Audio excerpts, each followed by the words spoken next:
Kwanza nimshukuru Mstahiki Meya, rafiki yangu, mzaramu mwenzangu. Takbir. Tofauti yetu mimi na yeye anaingia kijijini kwao kwa punda, mimi naingia kwa gari. Aliponialika sikutegemea kama mambo ni makubwa kiasi hicho.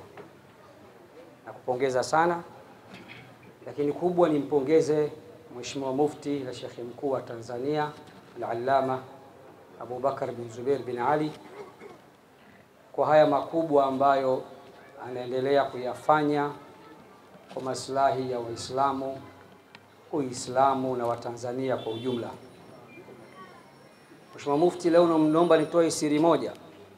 Huko nyuma mimi nilikuwa ni miongoni mwao, tukialikwa katika shughuli za BAKWATA, nikiambiwa kuna jambo linahusu BAKWATA tulikuwa tukisema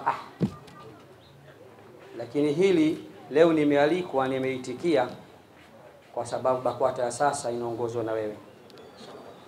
Takbir! Takbir! Umekuwa mfano wa kuigwa, umekuwa mwenye kuunganisha, umekuwa mwenye kuwaitikia watu wote bila ya kuchagua wala kubagua. Hata huku Vingunguti Uswahilini kama kule kwetu Temeke umefika.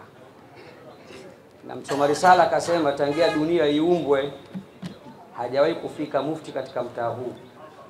Hili likijulisha jambo linajulisha tumempata kiongozi. Sisi sasa letu tuwe tunamuombea dua, Mungu amweke sana, ampambe kwa siha na afya njema, amwepushe na mabalaa yote. Amin. Na yoyote mwenye kisokoro kwinyo na yeye Mungu ampeperushe. Amin. Hizi ndio salamu za Al-Hikma Foundation. Wassalamu alaykum wa rahmatullahi wa barakatuh.